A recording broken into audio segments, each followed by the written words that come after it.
Bismillahirrahmanirrahim. Assalamualaikum warahmatullahi wabarakatuh. Izin kepada Bapak Wildan, kami dari kelompok 11 izin menjelaskan laporan yang telah kami buat, yaitu laporan proyek ujian akhir semester, mata kuliah teori basis data, dan materi yang kita pilih yaitu membedah database aplikasi PT KAI Akses.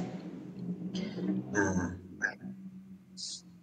kami beranggotakan 3 orang, yaitu saya sendiri, Azka Asdedevano, lalu ada rekan saya, Hasbi Nur Wahid, dan satu lagi Muhammad Irham Muta'alimin. Boleh di-scroll. Untuk penjelasan selanjutnya, saya akan berikan kepada Hasbi Nur Wahid untuk menjelaskan produk digital yang dipilih. Kepada Hasbi Nur Wahid, dipersilakan. Oke, terima kasih kepada Azka. Dan selanjutnya saya akan menjelaskan salah satu produk di mana di sini ada produk digital yang kami pilih, yaitu nama aplikasinya adalah KAI Access, dan juga jenis aplikasi yang di sini itu adalah jenis pemesanan tiket kereta api digital milik PT Kereta Api Indonesia. Nah, untuk deskripsi umumnya adalah di sini adalah fungsi utama di mana memberikan layanan pemesanan untuk tiket kereta api jarak jauh dan lokal secara online, dan juga untuk keuangan, mempermudah calon penumpang dalam memesan tiket tanpa harus datang ke stasiun, di mana cek jadwal, pilih kursi, dan melakukan pembayaran digital. Untuk penggunanya juga seluruh masyarakat Indonesia yang menggunakan transportasi kereta api ini, dimulai dari usia remaja hingga dewasa, termasuk mahasiswa, pekerja, dan wisatawan lainnya. Nah, di sini ada screenshotan tampilan dari apps tersebut ya. Saya akan jelaskan bahwasanya dari fitur-fitur dari mulai ada stasiun awal, stasiun tujuan, tanggal keberangkatan dewasa, dan lain-lain. Nah, dimulai dari stasiun asal, nah di mana kita untuk menaiki kereta tersebut, kita bisa memilih stasiun yang kita akan naiki gitu ya.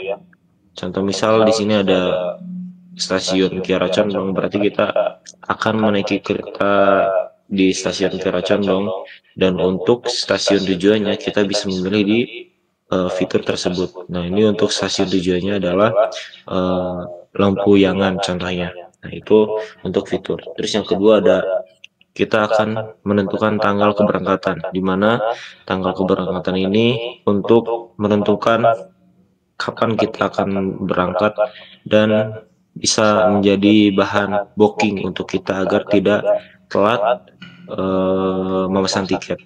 Jadi bisa jauh-jauh hari memesan tiket dan ditentukan tanggal keberangkatannya. Contohnya 19 Juni 2025. Di sini ada fitur di mana kita ada dewasa, lalu ada bayi juga berapa tahun ke berapa tahun gitu. Lalu di bawahnya ini adalah konfirmasi dari fitur yang di atas ya. Jadi kita sudah memilih stasiun awal, stasiun tujuan, dan juga tanggal keberangkatan. Nah, di sini adalah fiksasi dari pemberangkatan tersebut akan ditampilkan bahwasanya pada Juni 2025 hari Kamis 19 Juni 2025 itu adalah pemberangkatan tiket keretanya. Nah, untuk berdasarkan urutannya juga di sini ada kelas, stasiun, kereta, waktu, dan juga harga. Di mana di sini untuk keretanya di kereta nama keretanya itu kereta Kahuripan 274 ekonomi basic C. Lalu ada berangkatnya itu dari Kiara Condong. Pemberangkatannya dari Kiara Condong pada pukul 22.20 gitu ya. Tanggalnya udah dicantumkan, lalu durasi dari pemberangkatan ke tujuannya itu adalah kurang lebih 8 jam 3 menit. Untuk tiba di Lempuyangan itu adalah kurang lebih jam 6 gitu. Nah, ini pemesanannya. langsung bisa dipesan gitu. Nanti setelah dipesan baru nanti keluar tiket atau barcode yang akan nanti kita pesan. Itu untuk tampilan penjelasan dari screenshot aplikasi KAI tersebut, penjelasan dari fitur-fiturnya. Selanjutnya saya kembalikan ke moderator. Terima kasih. Baik, terima kasih kepada Asbin Wahid telah menjelaskan aplikasi yang sudah kami pilih, yang kita pilih, yaitu aplikasi KAI Akses. Lalu materi selanjutnya yaitu Physical Data Model akan dijelaskan oleh rekan saya yaitu Muhammad Irham Mutalimin. Kepada Muhammad Irham dipersilakan. Baik, terima kasih untuk saudara Aska. Di sini saya akan menjelaskan mengenai physical data model yang kami buat. Itu ada 5 entitas utama. Untuk pemesanan tiket kereta api, yang pertama itu ada stasiun, terus ada kereta, terus jadwal, penumpang, yang terakhir ada pemesanan. Nah, setiap entitas ini juga di dalamnya itu menyimpan tentang informasi-informasi yang penting. Terus yang berhubungan juga melalui relasi yang membentuk sistem informasi yang terintegrasi. Mungkin bisa ke bawah biar lebih gampang. Yang pertama itu ada di stasiun, menyimpan yang fungsinya menyimpan data semua stasiun kereta api yang ada di Indonesia.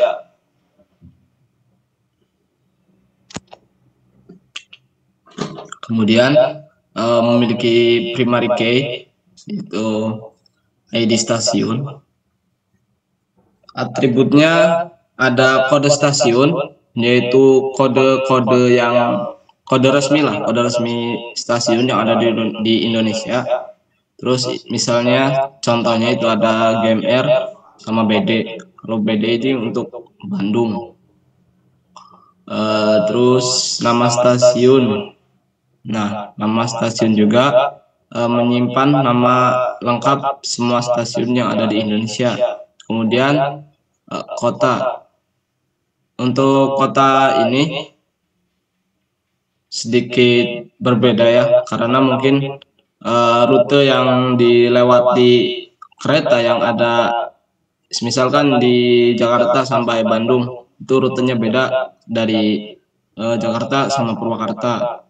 Nah, terus untuk relasinya, satu stasiun dapat menjadi stasiun asal atau stasiun tujuan dalam banyak jadwal perjalanan. Jadi relasi ke tabel jadwal melalui stasiun asal ID dan stasiun tujuan ID. Nah, kemudian ada yang kedua yaitu kereta, yang dimana fungsi ini untuk menyimpan informasi kereta yang tersedia untuk digunakan. Untuk primary key-nya yaitu ID kereta, atributnya ada nama kereta, nomor kereta, sama kelas. Nah, kelasnya ini juga ada 3, yaitu ada eksekutif, bisnis, sama ekonomi. Nah, relasinya untuk satu kereta dapat memiliki banyak jadwal keberangkatan. Nah, kemudian yang ketiga itu ada jadwal, fungsinya untuk menyimpan jadwal perjalanan kereta antar stasiun. Primary key-nya ID jadwal, virgin key ada ID kereta yang nantinya akan ke kereta ID. Nah, terus stasiun asal ID yang nantinya akan ke stasiun ID stasiun, sama stasiun tujuan ID nanti akan masuk lagi ke stasiun ID stasiun. Atributnya yang pertama itu ada tanggal berangkat, jam berangkat, tanggal tiba dan jam tiba, durasi hingga sisa kursi yang masih tersedia. Untuk relasinya, yang pertama itu satu jadwal memiliki satu jadwal itu dimiliki oleh satu kereta. Kemudian satu jadwal itu memiliki satu stasiun dan satu stasiun asal dan satu stasiun tujuan. Kemudian satu jadwal dapat dipesan oleh banyak penumpang melalui tabel pemesanan. Nah, yang keempat ini ada penumpang yang fungsinya menyimpan data dan identitas penumpang kereta. Primary key-nya ID penumpang, atributnya ada nama, jenis kelamin, tanggal lahir dan tipe penumpang. Untuk relasinya, satu penumpang dapat melakukan banyak pemesanan tiket. Relasi ke tabel pemesanan yang tabel di atas. Kemudian yang terakhir itu ada pemesanan nomor 5, yang dimana fungsinya ini untuk menyimpan informasi transaksi pemesanan tiket oleh penumpang. Primary key-nya ada ID pemesanan, kemudian ada origin key-nya, ada ID penumpang yang nanti akan merujuk kepada penumpang ID penumpang, ID jadwal yang merujuk kepada jadwal ID jadwal. Tanggalnya, atributnya itu ada tanggal, pesan, terus jumlah tiket, total harga, sama statusnya sudah terbayar, lunas ataupun belum bayar.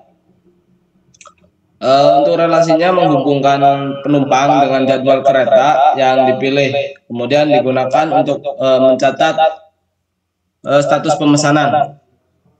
Kemudian relasi antar tabel ini kita buat juga. Itu yang tadi mungkin udah saya jelaskan ya, yang di atas tadi. Kalau tabel sumber itu ada jadwal yang di nomor 1 ada jadwal, origin key-nya itu ID kereta, tabel tujuannya itu kereta, kolom primary key-nya juga ID kereta, sama jenis relasinya many to many, many to one, sorry. Nah, untuk yang 1 sampai 3 itu sama, hanya nanti di jenis relasinya ya, itu sama, nanti berbeda hanya di kolom primary key sama yang satunya, yang origin key. Untuk tabel tujuannya sama, untuk pemesanan juga sama. Mungkin cukup sekian dari saya kembalikan lagi kepada moderator. Terima kasih. Baik, terima kasih kepada Saudara Irham telah menjelaskan bagian physical data model pada aplikasi yang kita pilih. Lalu di sini ada pembahasan tentang script DDL. Nah, ini tuh codingan, sebuah shortcode untuk kita running di aplikasi The Beaver database. Nah, di pertama kita membuat dulu tabel stasiun. Sebelumnya kan ada 5 tabel, yaitu tabel stasiun, tabel kereta, tabel jadwal, tabel penumpang, dan tabel pemesanan. Nah, boleh ke atas dulu sebentar. Nah, di sini sebelumnya kita buat tabel awal dulu, yaitu create tabel. Yang tabel yang kita buat awal yaitu tabel stasiun. Pertama kita create tabel stasiun, lalu masukkan dulu ID stasiun, lalu integer auto increment primary key. Nah, ini tuh ID stasiun tuh merujuk kepada PK atau primary key. Lalu di bawahnya ada kode stasiun varchar 10, lalu ada nama stasiun varchar 50 dan kota varchar 50. Lalu lanjut ada DDL untuk membuat tabel kereta. Sama seperti membuat tabel stasiun di awal, cuman yang jadi beda itu ke primary key-nya, yaitu create table, nama tabel yaitu kereta, lalu di bawahnya ada ID kereta untuk primary key. Lalu ada DDL untuk membuat tabel jadwal. Nah, di sini yang pertama yaitu sama seperti perintah di awal, yaitu create table namanya. Create table lalu jadwal. Untuk dalamnya hampir sama seperti tabel membuat sebelumnya. Mungkin sedikit berbeda pada alter table. Jadi di sini tuh kita masukin origin key-nya karena di sini bukan primary key. Ada beberapa origin key pada tabel jadwal yaitu Virgin Key ID kereta, Virgin Key stasiun asal stasiun underscore ID, lalu ada Virgin Key jadwal stasiun tujuan. Nah itu tuh stasiun underscore tujuan underscore ID. Ini tuh menuju ke ID stasiun. Jadi beda sama sebelumnya. Ini tuh pada tabel jadwal DDL-nya kita memasukkan Virgin Key atau dapat dibilang bahasa asingnya. Lalu boleh di scroll ke bawah. Nah di sini membuat tabel penumpang. Pada membuat tabel penumpang semuanya sama ya untuk codingan di The Beaver. Untuk membuat tabel yaitu perintahnya create table. Create table masukkan nama tabel yaitu penumpang. Lalu yang di bawah untuk membuat tabel pemesanan juga sama, create table pemesanan. Boleh di scroll ke bawah. Nah, mungkin yang pentingnya tuh di bagian E yaitu insert data dummy. Boleh scroll lagi. Nah, fungsi dari insert data dummy di sini yaitu masukkan data yang kita punya, yang kita peroleh dari beberapa stasiun. Yang pertama kan ada data dari stasiun. Data dari stasiun ini tuh saya mengambil referensinya dari Google, dari KAI sendiri, yang mana ada beberapa stasiun di Indonesia yang terkenal yaitu Jakarta, Bandung, Yogyakarta, Semarang, Surabaya, Malang, Purworejo, Cirebon, dan lain-lain. Saya masukkan datanya ke data dummy di sini. Data untuk di The Beaver, untuk aplikasi yang bakal kita tampilkan. Lalu ada data dari kereta. Nah, untuk memasukkan data dummy, perintahnya yaitu insert into. Semuanya untuk memasukkan tabel tuh insert into. Nah, pada insert into kereta, kita juga mengambil referensinya dari KAI itu sendiri. Ada nama kereta Argo Bromo Anggrek, lalu ada nomor kereta dan ada juga kelas. Kelasnya ada 3 yaitu eksekutif, ekonomi, dan campuran. Lalu di scroll lagi. Nah, masih sama untuk jadwal. Nah, ini ada tabel untuk mengisi data jadwal. Jadwal di sini yang saya masukkan yaitu kereta, stasiun asal, stasiun tujuan, tanggal berangkat, tanggal tiba, jam tiba, durasi, harga, hingga sisa kursi. Di sini saya masukkan terlebih dahulu datanya. Lalu ada data dari penumpang. Nah, data dari penumpang ini tuh saya ambil data-data mahasiswa di kelas A dan di kelas B untuk referensi dan contoh saja. Lalu ada jadwal. Nah, ini tuh jadwal yang tadi ya, mungkin kurang banyak. Nah, jadi sebelumnya saya tambahin. Lalu di sini ada fitur alter table. Alter table di sini tuh tabel yang sebelumnya saya ubah karena yang sebelumnya tidak ada tabel bayi gratis dan batal. Makanya di sini saya tambahkan fiturnya. Jadi alter table pemesanan, lalu modify status enum, lalu di dalam kurung lunas, belum bayar, bayi gratis, dan juga batal. Lalu selanjutnya ada pemesan. Di sini pemesannya saya tambahkan ada ID penumpang, ID jadwal, jumlah tiket, total harga, dan juga status. Nah, value di bawahnya yaitu value dari fitur di atas. Nah, ini tuh tampilan dari codingan yang kita buat sebelumnya. Tampilan dari perintah-perintah DDL yang sudah kita tulis sebelumnya. Yang mana kita membuat form jadwal. Nah, pada jadwal boleh diarahin kursornya yang paling atas di bawah query. Nah, ada select from jadwal yang atas. Nah, select from jadwal ini tuh yaitu perintah untuk menampilkan tabel jadwal. Nah, di bawahnya ada beberapa tabel yaitu ada jadwal, ID kereta, stasiun asal, stasiun tujuan, tanggal berangkat, tanggal tiba, jam tiba, durasi, harga, hingga sisa kursi. Nah, di sini sebelah saya buat. Lalu yang screenshot kedua yaitu select from kereta. Ini tuh menampilkan tabel dari kereta yang sudah kita buat. Nah, di situ ada data-data yang sudah kita masukkan, yaitu nama kereta, nomor kereta, dan juga kelas. Nah, lalu ke bawah lagi ada select from pemesan. Ini tuh pemesan yang sudah kita masukkan datanya. Ada ID pemesan 1, 10, 11, 12, 13, lalu ID penumpang, ID jadwal, tanggal pesan, jumlah tiket, total harga, lalu status.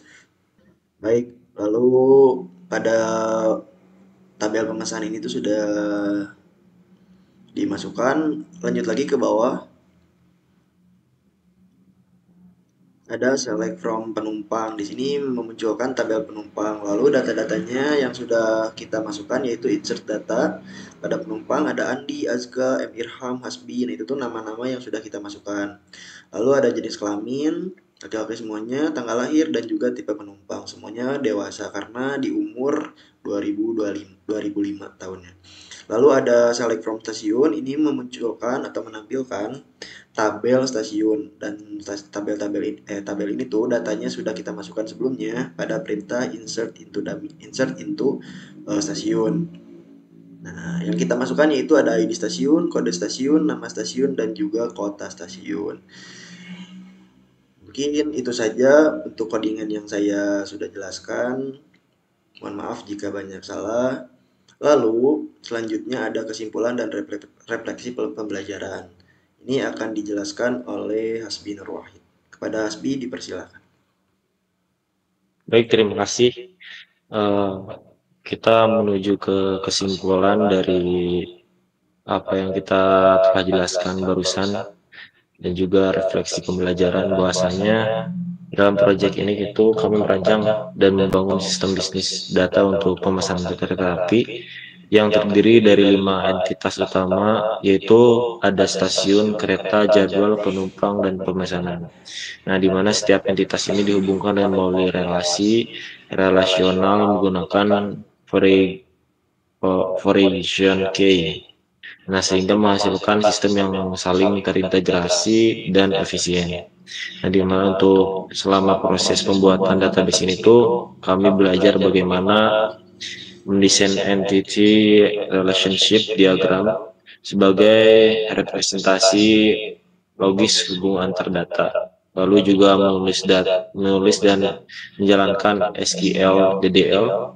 Ada juga mengisi data secara manual menggunakan insert, serta memahami bagaimana menjaga konsistensi data antar tabel dengan mematuhi aturan foreign key, dan juga menghadapi dan menyelesaikan error umumnya itu dalam database biasanya, seperti kesalahan sintak dan pelanggaran integritas referensial. Untuk juga ini ya, melalui proyek itu kami semakin menyadari bahwasanya pentingnya perancangan basis data yang baik agar sistem dapat bekerja dengan lancar, akurat, dan mudah dikelola dalam jangka panjang. Nah, implementasinya sistem seperti ini itu sangat relevan dan bermanfaat, terutama dalam dunia nyata seperti sistem tiket transportasi, e-komersi, dan layanan publik lainnya. Kami mau juga mengucapkan terima kasih sebesar-besarnya kepada Bapak Wildan selaku dosen pengampun mata kuliah ini atas bimbingannya dan arahan dan ilmu yang sangat berharga selama proses pembelajaran berlangsung. Semoga ilmu yang telah diberikan menjadi bekal dan bermanfaat untuk kami di dunia akademik dan profesional. Terima kasih. Saya kembalikan ke moderator. Baik, terima kasih kepada Saudara Hasbi telah memaparkan kesimpulan dan refleksi pembelajaran pada materi pada kali ini, yaitu ujian akhir semester. Semoga apa yang telah kami paparkan dapat bermanfaat dan juga dapat menambah wawasan kepada para penonton yang sudah menyediakan waktunya untuk menonton video kali ini. Dan mungkin itu saja pada pembahasan proyek UAS kali ini, yaitu proyek tentang membedah basis database aplikasi pada KAI Akses.